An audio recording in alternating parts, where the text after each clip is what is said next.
पलूस येथील विवाहितेचा तामिळनाडूत संशयास्पद मृत्यू, हुंडा आणि मुलासाठी छळ केल्याचा नातेवाईकांचा आरोप। पलूसमध्ये मृतदेह आणण्यात आला, मात्र 4 दिवसांपासून अंत्यसंस्कार रखडले। पलूस येथील माहेर असलेल्या आरती प्रशांत जाधव वय वर्ष 33 या विवाहितेचा तामिळनाडूतील नागापट्टणम येथे संशयास्पद मृत्यू झालेला आहे। तामिळनाडूमधून मृत महिलेचे पार्थिव सध्या पलूस ग्रामीण रुग्णालय येथे ठेवण्यात आलेलं आहे। दरम्यान संबंधित विवाहितेच्या मृत्यूप्रकरणी पलूस पोलीस ठाण्यात 6 जणांविरोधात भारतीय न्याय संहिता 2023 अंतर्गत विविध कलमान्वये गुन्हा दाखल करण्यात आलेला आहे। शनिवारी सकाळी आरतीचा मृत्यूबाबत बनाव सासरच्यांनी रचला, मात्र माहेरच्यांना थेट माहिती न देता तेथील स्थानिक सुवर्णकारांना फोन करून परस्पर शवविच्छेदन करण्याची भाषा वापरल्याने संशय बळावला आहे। पती प्रशांत जाधव, सासू, ननंद आणि मामा यांच्यासह 6 जणांनी मिळून छळ करत आरतीचा जीव घेतल्याचा थेट आरोप तिच्या भावाने केला आहे। या प्रकरणातील दोषींवर तातडीनं कडक कायदेशीर कारवाई करण्याची मागणी आरतीच्या कुटुंबियांनी केली असून पलूस परिसरातून तीव्र संताप व्यक्त होतो आहे। दरम्यान 4 दिवस उलटून गेले तरी मृत विवाहितेवर अंत्यसंस्कार न झाल्याने हे प्रकरण अधिकच गंभीर बनत चालले आहे। वंशाला दिवा पाहिजे या हव्यासापोटी 3 वेळा गर्भपात करण्यास भाग पाडणे, सोन्याच्या हुंड्यासाठी सासरच्यांकडून तिचा अमानुष छळ केला जात असल्याचा गंभीर आरोप तिच्या माहेरच्या नातेवाईकांनी केला आहे। आरतीचा विवाह 2011 मध्ये नागापट्टणम येथील सुवर्ण व्यावसायिक प्रशांत आनंदराव जाधव यांच्याशी झाला होता। लग्नानंतर 2 मुली झाल्याने मुलगाच हवा या हव्यासापोटी सासरच्यांनी तिच्यावर सतत दबाव टाकला। डॉक्टरांनी पुन्हा गरोदर राहिल्यास जीवाला धोका असल्याचा इशारा दिला होता, तरीही तिच्यावर अत्याचार सुरूच होते। तसेच माहेरहून एकूण 50 तोळे सोन्याची मागणी करत उर्वरित सोन्यासाठी 6 वर्षांपासून तिला माहेरच्यांशी संपर्क करू दिला नव्हता। फिर्यादी सुभाष बळवंत कदम वय वर्ष 74 यांनी दिलेल्या फिर्यादीवरून हा गुन्हा दाखल करण्यात आला आहे। फिर्यादी यांची मुलगी आरती प्रशांत जाधव वय वर्ष 37 हिचा विवाह प्रशांत आनंदराव जाधव यांच्याशी झाला होता। विवाहानंतर आरती ही पतीसह नागापट्टणम राज्य तामिळनाडू येथे राहत होती, मात्र फेब्रुवारी 2015 पासून ते दिनांक 23 मे 2026 पर्यंत आरोपींकडून तिचा सातत्यानं मानसिक आणि शारीरिक छळ करण्यात येत असल्याचा आरोप फिर्यादीत करण्यात आला आहे। फिर्यादीनुसार तुला मुलगा होत नाही तसेच माहेरहून सोने आण या कारणावरून आरोपींकडून आरती हिला वारंवार टोमणे मारणे, शिवीगाळ करणे, दमदाटी करणे, मारहाण करणे असे प्रकार सुरू होते। विशेषतः पती प्रशांत जाधव आणि सासू रूपा जाधव यांनी हाताने मारहाण करून तिचा छळ केल्याचा गंभीर आरोप करण्यात आला। सततच्या मानसिक आणि शारीरिक त्रासामुळे आरती हिचा मृत्यू झाला असून तिच्या मृत्यूस आरोपीच कारणीभूत असल्याचे फिर्यादीत नमूद करण्यात आले आहे। या प्रकरणी आरोपी म्हणून प्रशांत आनंदराव जाधव, रूपा आनंदराव जाधव, संध्या प्रकाश साळुंखे, प्रकाश ज्योतिराम साळुंखे, प्रतीक प्रकाश साळुंखे, सेजल प्रकाश साळुंखे यांच्या विरोधात गुन्हा दाखल करण्यात आलेला आहे। या प्रकरणी पलूस पोलीस ठाण्यात गुन्हा दाखल करण्यात आलेला असून सदर गुन्हा दिनांक 26 मे 2026 रोजी नोंदवण्यात आला। गुन्हा तमिळनाडू राज्यातील नागापट्टणम येथे घडला असल्याने पुढील तपासासाठी तो नागापट्टणम सिटी पोलीस ठाण्याकडे वर्ग करण्यात येत असल्याची माहिती पोलिसांनी दिली आहे। फिर्यादी हे पलूस येथील रहिवासी असून तमिळनाडूमध्ये भाषेची अडचण, इतर कारणांमुळे तक्रार नोंदवण्यास अडचण येत असल्याने वरिष्ठांच्या आदेशानुसार पलूस पोलीस ठाण्यात गुन्हा दाखल करून पुढील कायदेशीर कार्यवाहीसाठी तो नागापट्टणम सिटी पोलिसांकडे पाठवण्याची प्रक्रिया सुरू करण्यात आल्याचं पोलिसांनी स्पष्ट केलं। सद्यस्थितीत या प्रकरणात कोणालाही अटक करण्यात आलेली नसून पुढील तपास संबंधित पोलिसांकडून सुरू आहे। मी निरंजन कदम, आज जी वारली आरती प्रशांत जाधवचा भाऊ, तिला एवढं टॉर्चर केलं गेलंय। मुलासाठी मुलं हवी आहेत, मुलगा हवा आहे, तिला 2 मुली आहेत, 3 वेळा तिचं ऑपरेशन झालं, डॉक्टरनी सांगितलं तर सिझर झालं। लास्ट टाइम जर आता 5व्यांदा तिचं जर ते हे झालं, प्रेग्नेंट राहिलं तर ती मरेल म्हणून, तरी सुद्धा ह्या निर्दयी नराधमांना अजिबात तिची कीव वाटली नाही आणि तरी तिच्यावरती अत्याचार केला आणि आज ती ह्या मरणशय्येवरती मेली ती पाक पूर्ण। अशा नराधमांना अजिबात सोडलं नाही पाहिजे। किती लग्न कधी झालं? 2011 साली लग्न झालं, तेव्हापासून यांची अशी हॅरेसमेंट चालू आहे। माझे वडील तिकडं नागापट्टणम असते तमिळनाडूच्या शेवटच्या टोकाला, तिथं वडील गेल्यानंतर हा भडवा कशाला आलाय म्हणून तिच्या सासूनं पप्पाला ढकलून बाहेर काढलं, तेव्हा छळ केला अक्षरशः, आमच्या घरात लावून देत नाही। गेली 6 वर्ष झाली तिने घराची पायरी चढली नाही, येऊन देत नव्हती अजिबात, छळ केला तिने, बोलून देत नव्हती। जिथं बोलायचं जाईल तिथं सासू शेजारी उभं राहायची, काय बोलतेस म्हणून। अशा नराधमांना सोडलं नाही पाहिजे, शिक्षा ही झालीच पाहिजे, कोणत्याही परिस्थितीत सोडलं नाही। नवरा, सासू आणि एक त्यांच्या घरी तिची ननंद मामाला दिलेली, ती एकत्र राहतात। ह्या ननंद, तिची सासू तो मामा, त्याचं पोरग, त्याची पोरगी, ह्या सगळ्यांनी मिळून तिचा जीव घेतलाय. हे झाल्यानंतर तो मामा तिथून बाहेर पडलाय. तो सांगतोय की मी नव्हतो त्यात, पण ह्यांनी सगळ्यांनी मिळून तिचा जीव घेतलाय. हे कधी झालं आणि तुम्हाला कधी कळालं? हे झालं सर्वसाधारण शनिवारी सकाळी आम्हाला समजलं, पण त्यांचं म्हणणं आहे की हे आदल्या रात्री झालंय. मी खाली झोपलो होतो, बायकोनं वर कडी लावून घेतली, मला माहित नाही, स्टोरी मेंटेन करून सांगितली त्यांनी.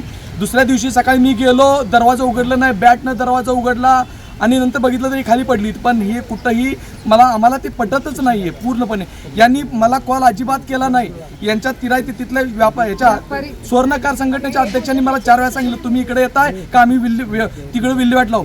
आणि त्यांचं नाव अनिल पाटील आणि प्रवीण पाटील हा त्यांच्यात सामील झाला. हा सर्वात 6वा गुन्हेगार आहे. त्याला सुद्धा अद्दल घडली पाहिजे. मला सांगतोय तो की फोन करून की तुम्ही इकडे येताय का, तिचं PM करून तिकडच्या तिकडे तिची विल्हेवाट लावू. अशा सगळ्यांना. पतीचं नाव काय?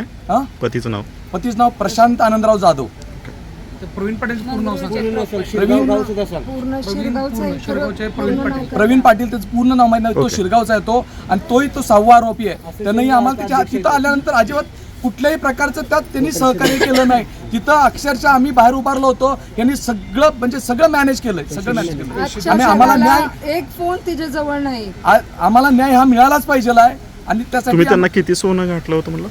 आम्ही लग्नात तिला 20 तोळे घातलं, पुन्हा 30, आणि आता पुन्हा आणखी त्यांची 50ची मागणी होती. त्यातले 30 दिले, 20 अजून द्यायचे राहिले. ते त्यासाठी सगळे एवढे हॅरेसमेंट आणि मुलासाठी हुंडा आणि मुलगा ह्या दोन्ही याच्यासाठी झालं. तिला उचला दिवा पाहिजे होता. सारखी माझ्या पुरगीला टॉर्चर करत होती. 50 तोळं तिनं सोनं मागितलं, तेवढं घातलं किंवा तरी पुरगीला माझ्या मारली तिनं. तिला पोरग पाहिजे होता, नातू पाहिजे होता. मस्त देवासारख्या 2 पोरी होत्या, तरी पुरगीला माझ्या मारलं. पोरग पाहिजे म्हणून पुरगीच्या माझ्या डोक्यात काय घातलंय किंवा तिनं त्या दांड्यानं पण मारली, नवऱ्यानं, सासूनं, सुना काय त्या नंदानं, नंदाच्या नवऱ्यानं, नंदाच्या पोरग्यानं, पुरगीनं माझ्या लेकीला मारले किंवा तिने. न्याय दिला पाहिजे मला. माझ्या पुरगीला न्याय मिळाला पाहिजे. पैसे देऊन सगळं विकत तिनं घेतलंय सगळं. तिथं रिपोर्ट सुद्धा तिनं पैसे देऊन घेतलाय तसाच. आणि जर सांगते इकडं न्यायला नको मुळशीना. माझ्या पुरगीला न्याय मिळाला पाहिजे. तिनं माझ्या पुरगीला या 4-5 पुरगीला माझ्या टॉर्चर करून मारल्या. डोक्यात काय गाठलंय, गळा दाबलाय, शरीरावर सगळ्या खुणा आहेत त्या. आणि तू कोण असे नाही, त्याला पैसे सोनं देऊन त्याला रिपोर्ट दाबायला लावलाय तिनं. त्याच्या आईनं, बहिणीनं, मेवण्याच्या पोरग्यानं आणि पुरगीनं लग्नाला रांड आल्या तिनं. पैसे तर घेतले तिथं, लय पैसे घेतले तिनं, वाटले ती आणि दाबले.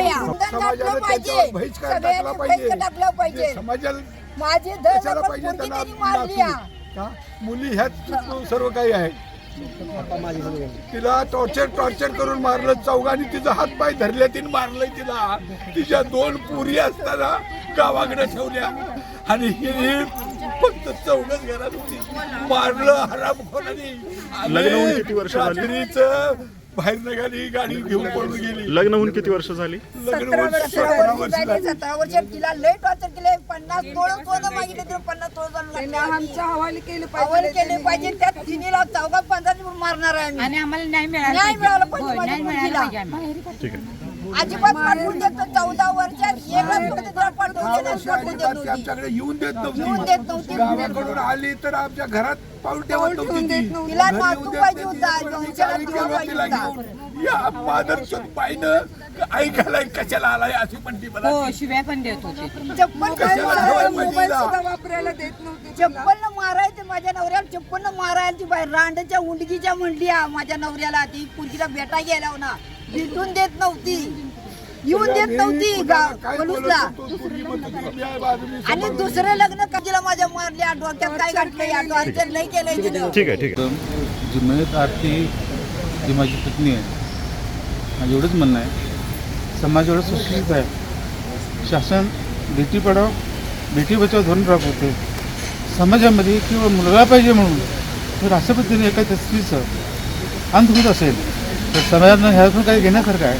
आणि मी असं म्हणतो की अशा गुन्ह्याला शासनाने जास्तीत जास्त शिक्षा देऊन अशी पुन्हा कुणाचं धाडस होऊ नये असं करावं अशी माझी अपेक्षा आहे. बोला. मी जिचं आजचं डेथ झालं ती माझी आत्ती आहे.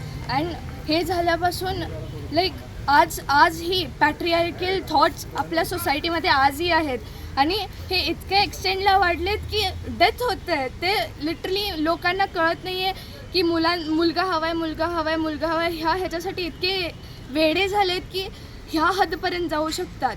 पॅट्रियार्कल ह्याच्यासाठी हे किती हे करू शकतात. हे आत्ताचं नाही आहे. जेव्हापासून तिला 2 मुली आहेत, जेव्हापासून तिची फर्स्ट मुलगी झाली तेव्हापासून तिला टॉर्चर चालू केलं. हे सगळं हे आत्ताचं नाही आहे की मुलगा हवा आहे मी दुसरं लग्न करणार हे करणार. तिला तेव्हापासून हरासमेंट करतात. हे सगळं चुकीचं आहे. स्टील जर तुम्ही सगळ्यांनी आम्हाला हेल्प केलं नाही ह्या सगळ्यामध्ये, हिला जर जस्टिस मिळलं नाही तर खूप अवघड आहे ह्या सोसायटीचं. कारण जर आज पण आपल्या सोसायटीमध्ये असे थॉट्स असतील तर आय डोंट नो काय होणार फ्युचरचं. My Bua deserved dignity, safety and justice. Instead, she faced continuous pressure and harassment. Our family is asking for a fair, transparent investigation so the truth can come out. No family should have to go through this pain. We are not here for drama or politics. We are here for justice, accountability and respect for her memory. So we need justice. Bureau report SBN Marathi.